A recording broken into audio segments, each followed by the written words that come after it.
to the Elite Life Podcast with your hosts, Trisha and Kylee. Here, we guide you on a journey of personal and professional transformation, revealing the secrets to success. Whether you're a seasoned pro or just starting out, join us as we unlock the doors to the elite world of growth, grit, and grace. So, let's dive in. Welcome, friends, to another episode of the Elite Life Podcast. My name's Trish, and with me, as always, is my fantastic co-host, Kylee. I'm fantastic. I get incredible, wonderful, fantastic. I appreciate that. And we have an amazing guest today who wears multiple hats and excels in every single role she steps into. She's not just an amazing mom, but also a caring police officer and a published author. Everybody welcome Bevin Altheimer. Hi, Bevin. Hello. I'm so glad to finally have you on the show. I'm very excited to be here. Oh, I love it so much. Bevin is one of my very, very best friends. I have 3 friends, Trisha, Bevin, and Amanda, because my mom doesn't count. My mom would round that out at 4 whole friends. I was like, who are you going to make up for the third one? Because it's just us 2. I have Amanda. She hasn't come on the show yet, but I'm working on it. She's a little bit more of an introvert on that. And we are here to talk with Bevin because she is an amazing person who does amazing things. And we're excited to have you here. So for those of you who don't know Bevin, she is, again, one of my dearest friends. And so that our listeners can get a really good idea of how you came to be at this amazing point in your life where you're homeschooling your children, you graduated the police academy, and now you serve as a Waterford police officer. Not to mention, you know, you keep your physical and diet routines, putting me to shame, both of you. And, I think we would have rubbed off on her by now. I mean, come on, get your life together, Kylee. Nope. So you have 2 literal drill sergeants. You've heard of the never Trumpers. I am the never runner. I will never run for anything but my life and probably free tacos. But that is another show. I was just running down your accolades and real estate and book publishing, all of the things. And then you are supposed to tell us who you are and how you got here. Let's start at the beginning and end at the end. Who is small baby Bevin, and then bring us to today. You said beginning, not from inception. No. We don't need to hear about Sam and Lorna. Nope. You can start wherever you want to start. Yeah. Okay, so I was homeschooled. I am the last of 5 children. My mother homeschooled all of us. We were going to a Christian school for probably until I was in 2nd grade, and finally, they lived in Rochester Hills. She would drive us all the way out to Highland Hills Christian school every morning. Wow. And it got to the point where she was like, Sam, no more. They're being homeschooled. So I was homeschooled. So that's one of the reasons my kids are homeschooled. From there, I have a very big military family, Marine Corps, Army, Navy. So that has always been instilled in me, the military theme. My brother went in the Marine Corps. My brother and I were actually very, very close. Philip and I. Kylee knows all. So when he went in the Marine Corps, that was it. I'm going to go in the Marine Corps. Well, I got to the point where I got to the age where I wanted to sign up early at 17. And my brother, I was on the phone with him. He was stationed in Japan at the time. He said, if you enlist in the Marine Corps, I will never speak to you again. Really? Why? He was like, don't do it. Don't you dare pick something else. I was like, Air Force it is. There, do that. So I ended up going in the Air Force, and I was a crew chief. I was stationed at Selfridge Air National Guard Base. So I did that for about 2.5, almost 3 years. I worked on F-16s up there. Ooh. So my main goal was to go into avionics. I really wanted to work on all the avionics of the aircraft, but I ended up getting drawn into the mechanical side. So I really loved that. I was going to go into that, but I decided not to go for my airframe and power plant license, which some of my uncles were trying to push me to do because a lot of them had their AMP license. So I did not do that, but I had a stronger, want to go into law enforcement. So I started to try and go into the Detroit Police Department. I think I was 19 or 20 at the time. Another friend of mine that I worked with as a crew chief said, don't do that because you're too young to work in Detroit right now. Like, I would not suggest that. So then my cousin Weston, who was in the Army, said, well, you like law enforcement so much. Why don't you just go in the Army? They'll give you a gun right there. I was like, that's a bright idea. So I went from going in the Air National Guard, transitioned over into active Army, and became an MP. And I served as an MP for about 5 years. I deployed to Iraq in 2011. I did a lot of investigative work, running after bad guys, finding people. I did FET team stuff, which is female engagement team. So when you're over in Iraq and you get handpicked, if you're good at your job, you get to go along with the special forces guys or the infantry guys to go find people. Culturally, men can't talk to females. So I'm a social butterfly, and they liked that about me. They were like, hey, we need you to go talk to females and find out where certain people are. So I got to do that quite a few times when I was over in Iraq. And then after that, I got back from Iraq to Fort Polk. I was at Fort Polk for a short while. I was getting ready to go back to Korea because I was stationed in Korea for a year. And I found out I was pregnant with my daughter. Yay! So I was like, okay, so it's either go to Korea and plant my roots in Korea or stay here. The big issue with that is a lot of my friends that were females that I deployed with, some of them having newborns. They were away from their children, their newborn babies for a year. And I did not want that for Elena. Yeah. So, nope, done. Went and I dropped my Chapter 8 package and chaptered out for pregnancy. A week after I got out of the Army, went back to college full time. There was no option to stop. I'm getting out. What am I going to do now? College. Okay. Went to college full time.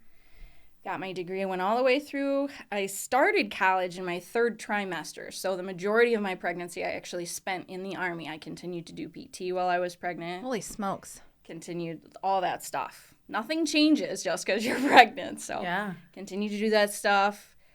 Started college 3rd trimester. Was not easy, but I made it happen. Graduated with my associates in accounting. Then I started and my associates in business. Then I started on my bachelor's at Northwood. By that point, I was married. So there was dealing with being a wife and being a mother and being a student and trying to continue to run. So when I was in the military, I ran through my entire military career. I ended up getting on the Army running team. And I always tried to keep that alive. That was something that was instilled in me by my dad. So going backwards a little bit, when I got back to normal civilian life from being in my training for the Air Force, my technical school and all that stuff, I had no hobby. I didn't have anything to do. So I was really struggling being back in normal civilian life. And my dad one day said to me, why don't you pick up running? Do the Sam voice. Why don't you pick up running? I was like, well, who does that for fun? That sounds awful. He's like, well, I train for marathons. You should too. You would be great at that. And this was all during a movie, so we probably should have been watching the movie and not talking in the middle of the theater. So I ended up training for the Pinckney half marathon. And I ran it with my dad, and from then on, I was hooked. Oh, that was it. it was all over. It was downhill from there. So I did running in the Army. I did the Army 10-miler. After that, I continued to train. Even when I was pregnant, I was running. I was trying to do mileage. Even if it was 1 mile a day, I was getting it in. So a big thing for me has always been trying to do something every day that is some sort of self-improvement. Whether it's you accomplished a gym routine or, you finished a project with my daughter or something like that. something that's some sort of self-improvement to better, the environment where my kids are growing up, to better the environment for myself. Like, that's always been a huge thing for me. Writing started when I was in probably middle school. The book Adrenaline Rush, actually, I started writing it when I was 13. No way! In my room on a cube computer with the little Clickety-clack. clickety-clack, I was writing this book. So that book has developed and changed so much because I picked it back up again when I was in the military. So the entire 7 years I was in the military, everywhere I was stationed, I was working on this book. Nice. So all the military stuff that I talk about in there, the reason why I'm able to be so detailed is because I was literally living it at the point that I was writing all this stuff. So my life is really just a big fat vat of Neapolitan ice cream. It's like a movie. They could totally make a movie out of your life. I'm sitting here like totally captivated. I'm like, you're in Iraq and you're like finding people and like talking. I'm like, Listen. I am buying the tickets. I am like, so shameless plug. I have read Adrenaline Rush. So I picked it up and I was like, oh, I'm going to support my friend Bevin. I am going to get this book. I'm an avid reader, and Ryan and I were going out of town for our anniversary trip, and I always like to take books. Like Ryan will tell you, I will pack 1,300 pounds of books for a 4-day trip. He's like, you ain't gonna read all them books. I'm like, challenge accepted, sir. So I'm like, you're just not getting any attention. That's what this is. So I picked your book up, and I'm like, I'm gonna support my friend. I start reading it on the way up. It's a 4-hour drive. I did not put that book down. I did not put it down. It is such a good story, and the way you develop the characters and how they interact with the world around them and how you delve really deep into the main character's whole psyche and everything. So really quick, tell people where they can get a copy of your first book before you publish your second one. So my first book right now, I'm finishing doing a bunch of re-editing on it. Keeping the cover, not changing the cover. I love the cover. It's going to be available on Amazon. You can go on Amazon, type it in by Bevin Goldsmith, and it'll pop up. So probably within the next, mid-February, it will be available on Amazon. Perfect. Are you going to put it on Audible? I have actually been working on doing book on tape. Nice. Which is like a whole other process you got to go through, because you got to find someone who has a nice voice to read it. So you got to do like auditions and things, and you get to pick out who reads it. Julia Whalen is my favorite narrator, and if anything she narrates, I will listen to. Okay. That's who I'm going with. I don't know why. Like, I at some point got a book that was her voice, and then I just kept looking at more books, and then I'm like, literally anything she reads, I will listen to. So we've gotten up to that point. So now we have Elena. Yes. And what happens next? Okay, so graduate with my bachelor's in accounting, and I am married at the time. I say at the time. So I was working on, the big thing for me was I'm in school. I am not graduating without a bleeping job. Like, that's not acceptable to me. Okay. So going all these interviews, finally snagged a job, Department of the Army, for the Army Audit Agency. I got a job auditing the Department of the Army. Oh. Like the whole Army, where my boss is the Secretary of the Army, and under him is the Auditor General. So I'm like, well, that's fine. I've already been in that lifestyle anyways. I already know what they want out of me. Yeah. So did that for 2 years. Before I got that job, it's important to say, when my daughter was 2, I had started going through the process to work for the state police, the Michigan State Police Department. I got through the entire process, and I had like more like a full-time job.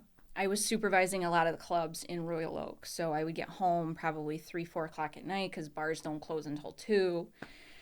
It was a lot of fighting drunk people and things like that. Oh, that sounds And delightful. my mother was living with me at the time because my daughter was 2. Mm-hmm.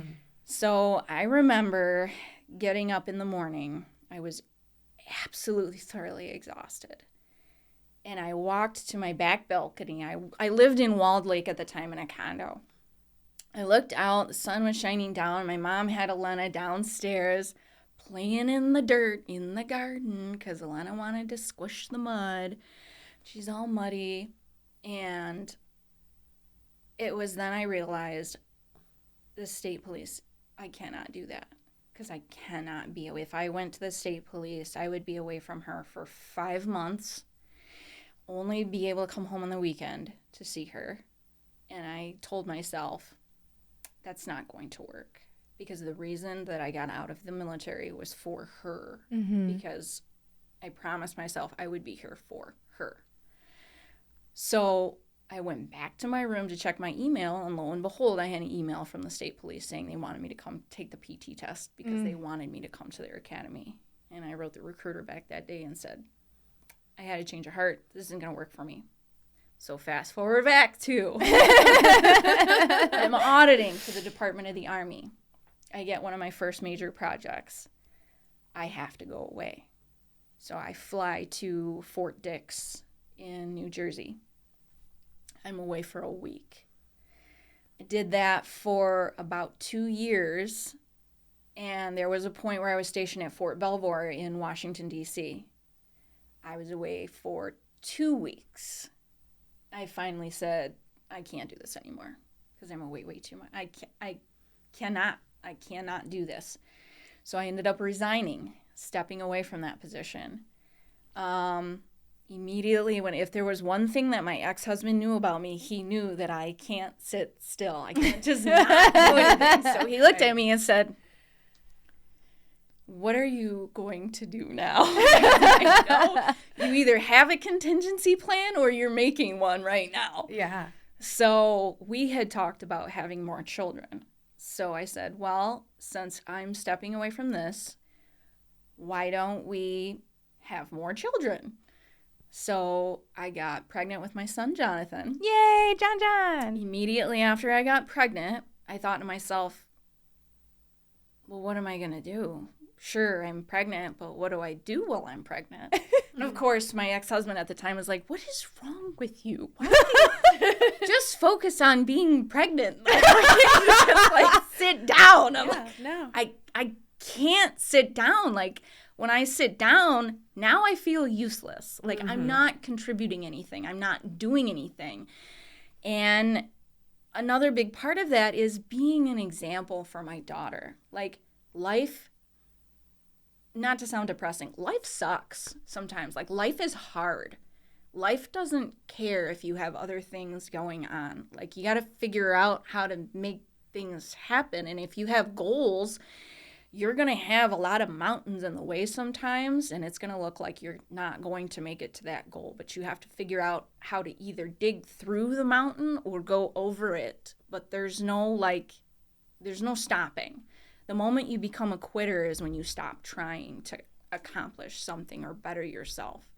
So I ended up deciding to go back for my master's degree at Walsh College for accounting. Found out that I was not as good of an accountant as I thought I was. Walsh College, let me tell you, if there's one thing they know about, it's business and accounting. So I ended up switching my degree in the middle of being pregnant to data analytics. So here I am, because if there's one thing I know how to do, it's audit and skim through things and tell people how they don't do their jobs very well. You like your numbers. I do. So I ended up going back for that, almost finished. Towards the end of, I think I had maybe 3 or 4 classes left to finish my master's degree, is when my ex and I decided to separate. So I had to take a step back from doing my master's degree, and I sat down and I'm like, okay, what am I going to do? I had been working on real estate because I met Kylee at church. I'm like, okay, I got real estate. I have to go take this test. I have to. So I went and took my test. Failed it. This is not okay. This is not okay. I do not like failing tests. Yeah. Went back, studied. I think the second time, failed it again. I was like, all right, now it's really personal for me. Right. Now I will conquer this. And, you know, my daughter is like, you're going to take the test again, aren't you? I can see her making that exact face, too. She did. So by this point, Elena is like 7, 8 years old. She already knows how mom is. And she's like, do you want me to help you with your real estate flashcards? I'll sit here. And I'm like, yes, She is hold the best. these. So I'm doing these flashcards. Finally went back, take it a third time, and I passed, and I was like, that's what you get. So excited. And she gets in touch with me. Yeah, and I'm like, I passed this test. And Guy was like, yay. And we did the, where, you know, girls hold each other's hands and jump up and down and squeal. We did that thing. So then I started doing real estate. Well, thoroughly enjoyed it. Absolutely loved it because I was at almost every single Tuesday meeting. And we got to hang out all damn day. Yeah, absolutely. The office staff was great. Like, I loved working with Andy. I loved working with you. Wait a minute. Rewind. Can you say that again? You loved working with who? Andy? Andy. See? Hey. See, Andy. See, Andy. Listen. People love you. Listen, his sense of humor is priceless. You just gotta get him, right? I love do. Andy You so do. much. Plus, I think being in the military for so long, like, it helped me appreciate that type of that boot up your butt. Yeah. Do what you're supposed to do. Yeah, I'm like, oh, I don't that's care how many sad. wins you have. Look at all your losses and get more wins. Your dog died? Nobody cares. Go back to work. Work harder. Buy another You know dog. what? Don't You know be what? trash. You know what'll help you forget that? Do some more work. Yeah. Go back to work. I'm like, okay. So, but I had some other things happen while I was doing real estate where I needed something that brought me a more consistent paycheck. And sometimes that's just the way it is. You got to step back and adjust fire. As much as I loved real estate and I absolutely hated with a passion stepping back from it, I had to. And of course, I'm sitting in my computer chair fiddling around with whatever. I think we were dealing with a house at that point. Mm-hmm. We were in the middle of a deal. I was like, okay, I got to figure this out. What am I going to do? I'm mumbling to myself. My daughter waltzes in and she's like, you should go back into law enforcement. A wise 7-year-old once said. I look at her and I'm like, what?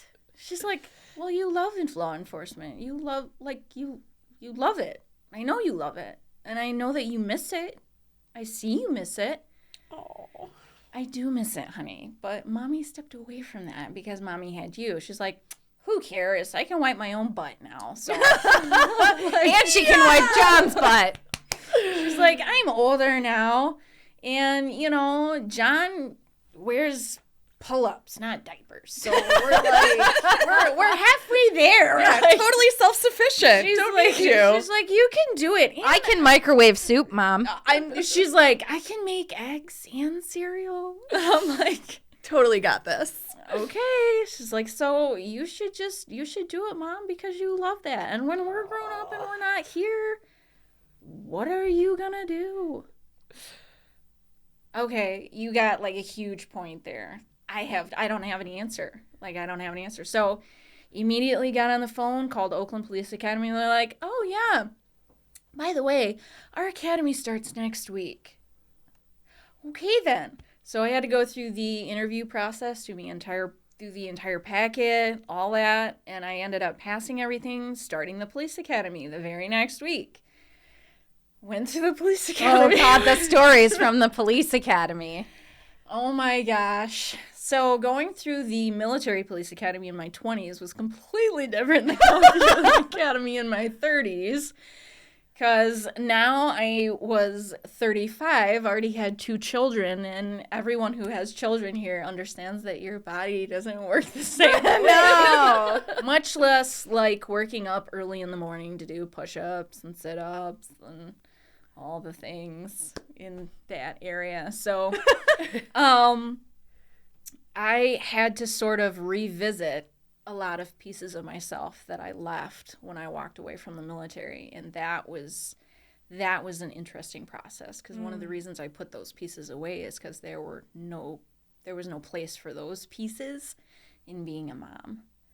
So I brought those pieces back out when I was at the academy and put them right back in my purse when I got home.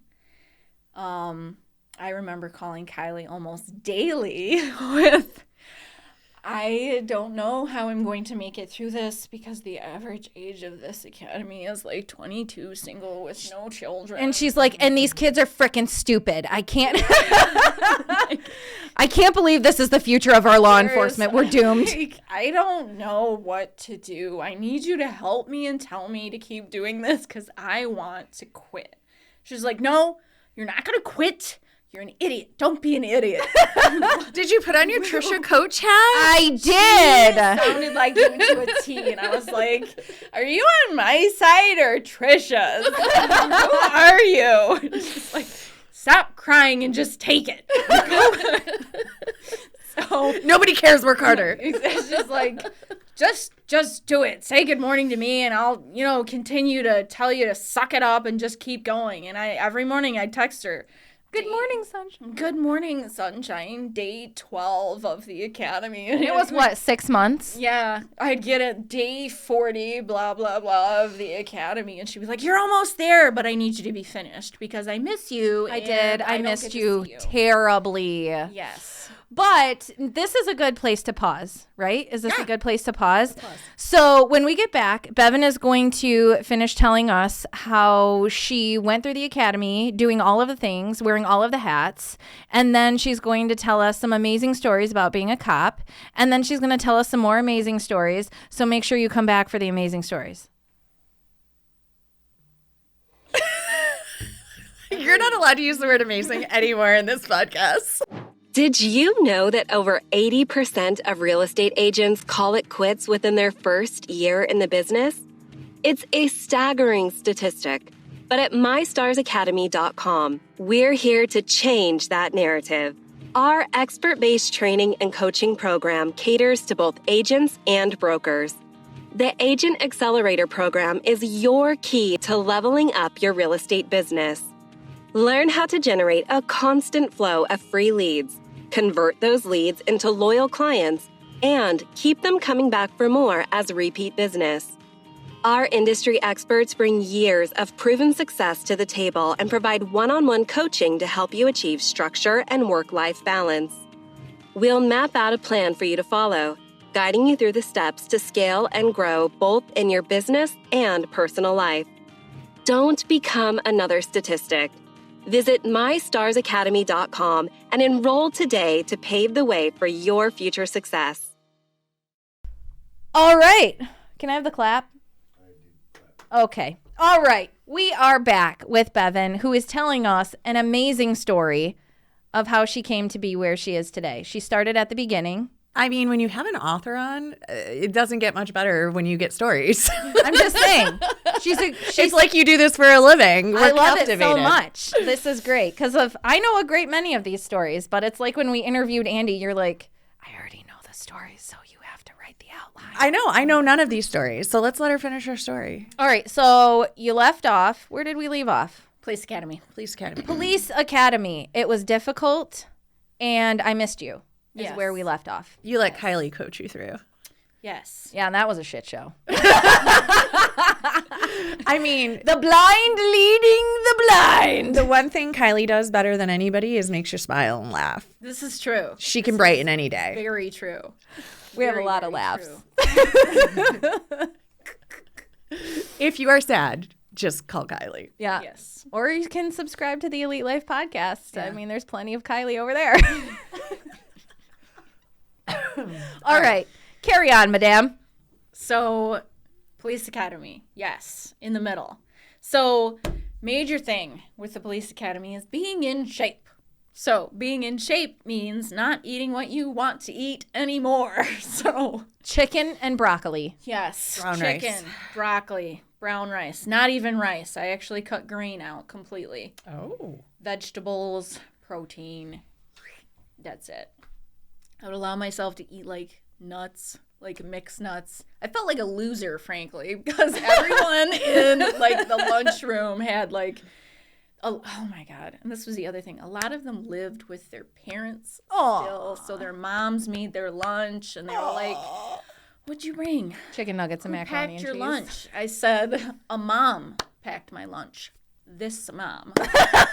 Timmy's got a PBJ in his Yeah. with a little note on the Like- napkin that says, love you, Mom. Yeah, no, a lot of the guys, my mom packed me this pizza. And you're like, and, don't tell anyone that your mom packed your lunch. I'm like, you're at the police academy. You're insulting yourself right now. Don't tell people that your mom packed your lunch. Don't say that. Keeping our world safe, friends. Yeah. We wondered about the state of the world. Here we go. Now we are learning why. There's a new generation of law enforcement. And they eat pizza that their mommy packed for them. So, yeah, but a lot of those guys and gals that I graduated with they turned out to be wonderful, wonderful officers. Very proud of all of them. With as young as they are and a lot of the things that we have going on in our society today, they're wonderful officers. They deal with a lot and they handle it very well, especially with their age. So, yeah, I made it through, and my daughter was extremely supportive. There was a lot of nights of my kids sleeping in my bed because I literally did not see them all day. I'd pick them up from my mom. I would go home. Literally, by the time we got home, we had an hour to do dinner, bedtime routine, and that was it. And they were in mom's bed, which meant I literally didn't sleep through the police academy. My little man sleeps like an epileptic and was kicking my uterus the entire time. No sleeping. But made it through. Kylee came to my graduation. Oh, that was so cool. Finally, I got a job. That was the other thing. I was getting ready to graduate. I had Again, it was not an option to graduate without a job. not an option, and I'd call Kylee at night. This is stupid. This is ridiculous. I have to have a job. Like, who crosses the stage with no job when you graduate from the police academy? She's like, well, if there's anyone that'll figure it out, it's you. Yeah. I know it's you. I received lots of calls that were, this is the Oakland County Sheriff's calling for Trisha. This is the Waterford Police Department calling for Trisha. So Kim would send me these emails like, the Waterford Police Department called for you? And I'm like, what? What is happening? Who did something wrong in my family? And then it would be like, oh, we're asking about, and I'm like, they could really leave better messages so you're not losing your mind. Trying to figure out which one of us is in jail. Yeah. Because with our family, that happens. Yeah, happens. they'd leave no information except to call back this police Trisha's department. like, today's the day. Kylee snapped. It's today. She set her house on fire, sold her kids. It's today. Today's the day. Getting bail money. So got a job, Waterford Police Department. I was like, bam, I'll take it. Or they'll take me. I think that's how it works. They were choosing to take me. So They were happy and blessed to take you. I was very blessed. And let me tell you, it's a wonderful police department. Absolutely love that police department. I couldn't have asked for a better spot. Like, they're just wonderful people. All the officers I work with are awesome. That's and great. Once again, I am the oldest person on the road on my shift, but for their age, they handle themselves very well, and I could not ask for better officers to work with, to be frank. That's awesome. That's amazing. I love it. What a journey. Yeah. What's your new book about? Yes! I'm totally shifting gears. Because I have the pleasure of being her editing partner. So, And I will text her and be like, B, you owe me some words. I need to know. I have to know what happens next. Please tell me what happens. 10,000 words I at do. this point. So we agreed. We have an accountability situation. yes. We agreed that Bevin would serve me up with at least 100 quality words. Quality. They have to be quality words. Whereas I'm like, so I'm throwing mine in Chat GPT and we're going to, I'm just kidding. So When you guys write, do you literally like type it all out, or do you use a little like microphone on your head that you're just like blah blah blah blah blah blah I'm blah? very old school. I don't know about Do you have an actual typewriter with a ribbon? no. I used to, actually. Yeah. I used Typewriters to. are fabulous. And then finally, another friend of mine who I used to talk to in like these writers guilds, she was like, okay, you need to get rid of the typewriter. It's creepy. It's weird. And this is the 21st century. It's very Stephen We King. use computers here. And it'll make your life 10,000 times easier. So I started using a computer like a normal person. But I type everything out. I don't use a microphone or anything like that. I'm very, very authentic, very raw when I write. But you have your journals too. Yes, I do. Pen, pencil, and a journal. If I get an idea wherever I'm at, not when I'm at work now, obviously. I do not write while I am doing law enforcement.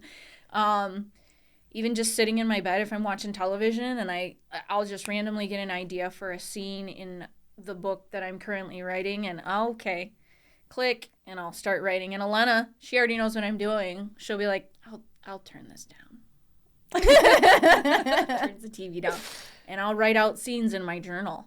So then when I get to my computer, I'm writing that scene out, and I'm trying to figure out, where am I going to put this scene? Okay, this scene is going to go in chapter 4 or chapter 5. And then when I get to that scene, or that chapter, I'm totally excited because now I finally get to put in the scene that I wrote 3 weeks ago. Yay! But that's how I do it. Sometimes my brain is like a bag of cats when it works. Like, I will write the end and then it'll get inserted like months later after I've written the whole book. So what is this new book about? So the new book expands on the main character, Kate Molson's military career. She was in the military. She was an MP. So kind of like Star Wars, I did it backwards. When I wrote the first book should really be in the middle of this series, and the book I'm writing now is supposed to be in the beginning of the series. Nice.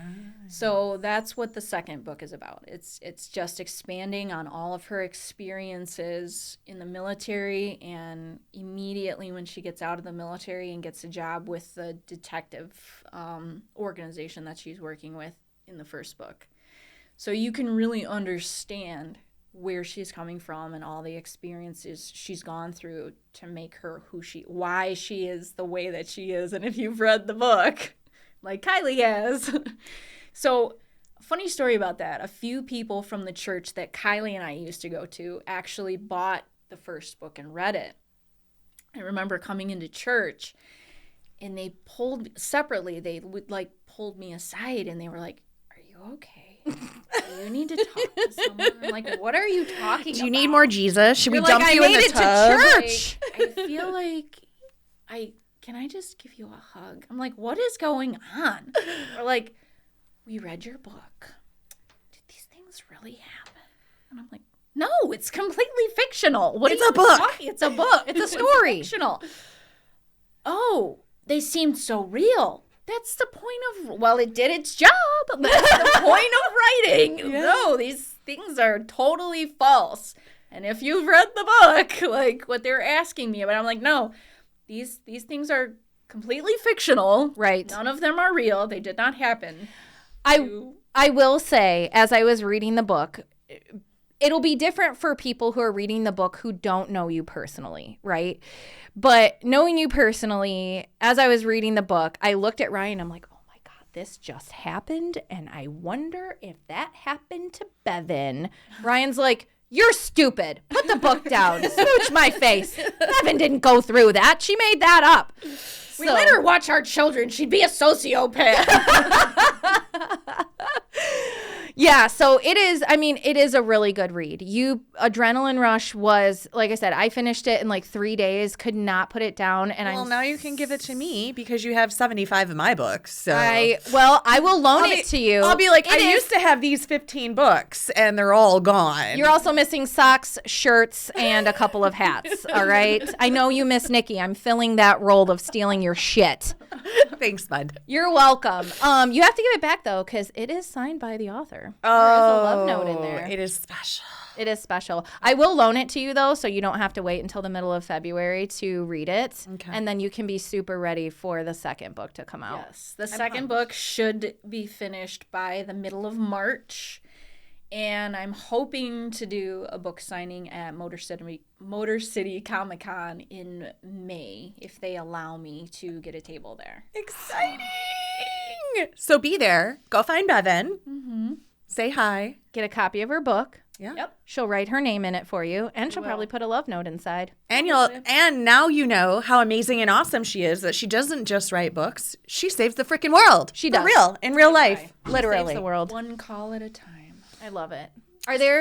Are there any, so I want to ask a question. No. So you are doing all of these things, and you have done all of these things, and you're obviously very organized. What do you use to stay organized? Because you have a personality like mine, where like things have to be where they are and do things at certain times and things like that. So believe it or not, a lot of people would think that I use a planner or something like that. I don't think I've ever used a planner. No, I take that back. One time when I was in the Army, I used to use one of those plain green like notebooks. I used to like write stuff in, and actually at the top of the page for that day, it was shit to do. With the date. Now it's because I've been in the first responder career field for so long, I have learned how to just organize my day just in my brain. Really? So I don't put anything on paper. I don't even use my phone. It's just all up here. That's wild. So now it's, does that really need to happen right now? Or can this happen? No, this can happen right now, and I will do that. So I'm consistently reorganizing my day in my head, and everything always just tends to work out. So you just have a Google Calendar in your I've head. got a Google Calendar in my head. I wonder if that gives less anxiety, though, because, like, I'll look at my week ahead and I'll be like, there's so many colors and things. Like, I don't even want to go to sleep because I don't want to wake up and have to do all these things. But if I don't have them anywhere, but I feel like I would forget everything. Well, I mean, you had stuff on the calendar yesterday, and then you looked at the time and you were like, oh my God, I have to be in Livonia from Waterford in 29 minutes. Obviously, So, my brain wouldn't work One that way. thing that I do use my Outlook calendar for is my court dates, because I will forget my so like for traffic, when you're running traffic, if someone contests a ticket, you have to go to court, or so it's either over Zoom or you have to do an informal with them, or you're in front of the judge. That I always put that on the Outlook calendar, and it always bings my phone like 1 or 2 days ahead, 1 day ahead, like consistently counting down. Because if you miss court, you don't feel like, I don't want to answer to my supervisors on why I missed court. That's like a big I deal. forgot. What happened? Oops.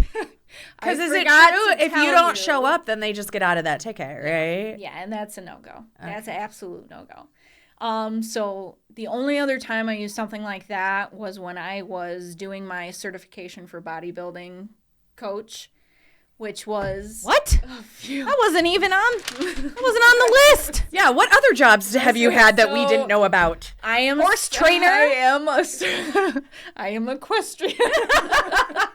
No, I am a certified bodybuilding coach. I'm actually supposed to, when I get home later are you? tonight, I am taking my final exam for tactical conditioning coach. So Is that so you can teach me how to be a better helper to Ryan in the zombie apocalypse? yes, we'll go with that. It's actually because my brother, I do those things. So it goes hand, it's like PB&J. It goes hand in hand with the bodybuilding thing. So, and my brother, he does tactical, what are called tactical games. It's like a mixture between shooting your gun and CrossFit. Okay. They've decided to mix these You things. just said the magic word for Yes, Trisha. they've decided to mix these things and make a tactical game. So you're doing all these like CrossFit movements, but then you have to like stop and shoot a target. Well, this is totally intriguing to my brother Philip because he's a Marine. So anything that has to do with shooting something, it's like, you should totally do this with me. And I'm like, sure, let me find time for that. So me being me, agreed to do some tactical game with him in the summer. And I was like, well, I'll do the tactical conditioning coach certification. It'll fulfill my CPEs for my other one. And so, the story just I mean, I could be here all day with the stuff, like training for a half marathon right now. My dad and I are supposed to do the Pinckney half again. I think it's in March or May. So, and of course, my dad, You have to do the Sam voice. Is he very fast? How fast My do you dad- run it? Like a jackrabbit. Dad, he has an inner beast that he's decided to just allow to like take the longest nap ever. He used to do Ironman triathlons. And now he's almost 70 and he's trying to fulfill his role of being like total grandpa and like make bread. I was just Homemade And let me tell you, Papa Sam makes the best He bread. makes some bomb bread. But you can't eat it because you're bodybuilding and tactical training and he'll make that's like he'll be like, I made a loaf today, and I'm like, well, that's great because I can't eat the loaf. We're gonna send this to Kylie's house. Wonderful. Give me the loaf, wrap it in some, I don't know, find a towel. It's going to Kylie's house. 'Cause if it stays here, the whole loaf is, just, it's going to be obliterated. And my thighs are going to grow. So now he's like, because you're so dedicated towards your diet, I've decided to help and not make any more homemade loaves. And I'm like, thanks, Dad. Thanks for that. He's like, but I did buy wine. Okay, well, I can't drink either, so congratulations to you. I look forward to speaking with you when that bottle of wine is gone. That'll be an entertaining conversation, Dad. Yes. So I'll get home, and here's Dad sitting in the living room watching some sort of baking show or The Crown, because that's his favorite show to watch. I didn't realize that happened in the family. This is perturbing. highly vested in the royal family. Yes, my 4-year-old playing with cars and Elena going, oh, God. Can we watch something else that doesn't have to do with politics, the royal family, or baking? And I'm like, what is happening here? And he'll be like, oh, I didn't realize you walked in. Come, sit. I've been watching The Crown for hours. Okay. Oh, I had, all these things to eat, but I know you can't eat them because you're training. How many miles are you running today? Well, I don't know. How many miles are you running today? Probably none, but I know we have a marathon we have to run. I'm not going to run any today. I'm like, why am I the only one that's training? Well, I'll probably walk it when it comes. So will you walk it with him or will you just run and leave him behind? I will be very frustrated if he walks that thing, and he knows I'll be frustrated. I'm like, listen, I love you, but you're on your own, bubs. Like, I've been worked my butt off to train for this thing. I'm at least going to do a 9-minute mile the whole time, maybe a 10. But if you're going to walk, I support you. May the odds ever be in your favor. I cannot walk. I'm not walking. It takes a long time if you walk. Oh, my God. You why I just don't want to do do this the stuff. thing. I just want it to be over. You already know that at some point it's going to be uncomfortable. Yeah. Why are we prolonging that? Yeah. It doesn't need to be any longer than it needs to be. So you guys literally every time you talk about running a marathon, like you never cease to talk me out of it. Like you always give me several pieces of evidence for why I will not ever do it. Not ever. Listen, when you're doing it, and a lot of people don't realize this, nor do they believe you, you do actually get some sort of an adrenaline pump. Okay? It's what do they call it? Runner's high? Runner's high. Runner's high. You'll get it. Listen, It'll happen. And once it happens, you're done. You're hooked. I can get that same adrenaline rush by putting all of my kids in one room and closing the door for about 4 to 5 minutes. Drinking 2 Celsiuses and calling it a day. Oh my gosh.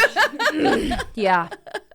I am sweating like there's caffeine just dripping out of my pores right now. Oh, all right. Let's let Bevin ramp because I know she has to get back to her fam, and your dad was like going on a trip. So He's home now. He's like, I'll do it next week. I'm like, okay. now I want to meet your dad too because it's like when Kylie does her Ryan voice. Now I'm like, I must meet this man, and I want some of his yummy bread and wine. Oh, you do want his bread. I will. And I'm gonna watch The Crown with him because there's Bevin a brought a new loaf to season. my house.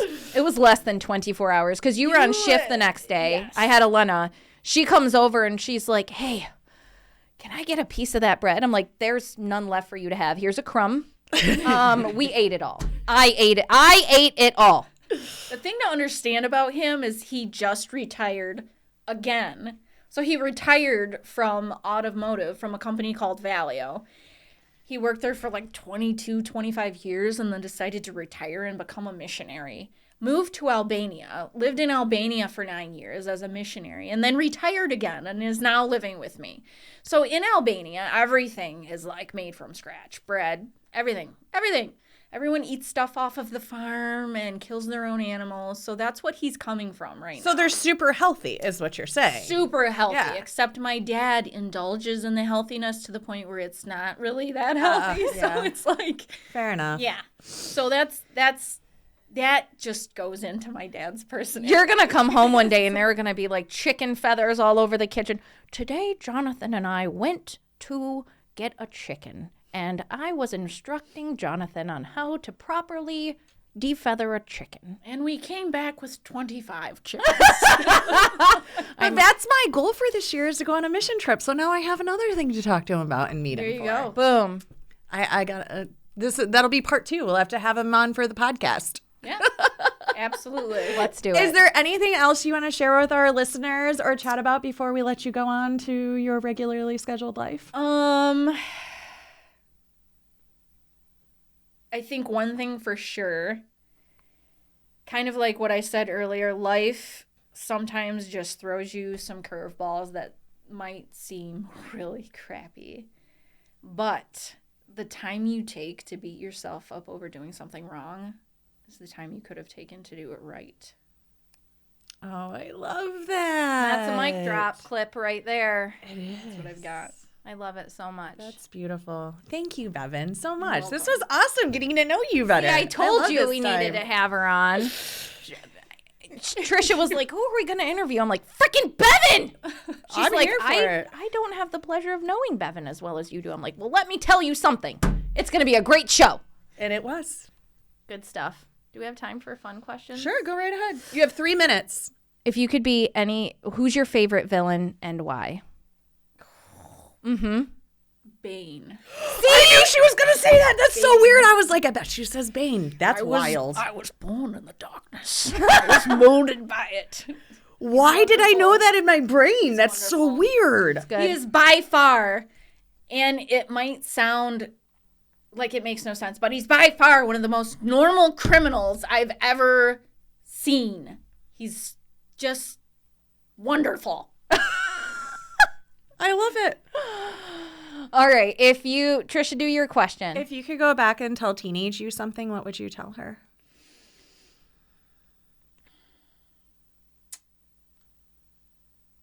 Commitments are important. And I say that because one thing my mom strived to teach me was about commitment. I used to do Scottish Highland dance when I was younger. I did it for about 13 years. And when I was little, I liked it. And when I started to get older, I didn't like it so much and I wanted to do something else. My mom would not allow me to quit. And through that, I learned that even when you don't like something, like being committed to something is extremely important. It is very important. Very important. So I have to go outdoor in the cold. You have to go outdoor. I got to outdoor too still after I go to urgent care. All right, one last question. You got 1 minute, 38 seconds. If you could be any animal, what would you be? A dog. See, dogs are the best. What kind would you be, bear? So I bear would is her either- dog. I would either be an American bulldog or an Alaskan shepherd, which is what bear is. One of those. It's a good answer. I love it. All right, that's what we have today, friends. If you guys didn't like this show, I don't know what to tell you, but I know you did. So make sure you hit that subscription button wherever you're listening. Hit the like, hit the share the show. This was an amazing interview, y'all. Just a story for all stories. And don't forget to be on the lookout for Bevin's second installment that goes along with her first book, Adrenaline Rush, which you can find by searching on Amazon. And make sure you come back next week because we drop a fresh show every single Thursday. Bye. Thank you for joining us today on the Elite Life Podcast with Trish and Kylee. Don't forget to share this episode with a friend so we can keep delivering you more fantastic insights on grit, grace, and growth.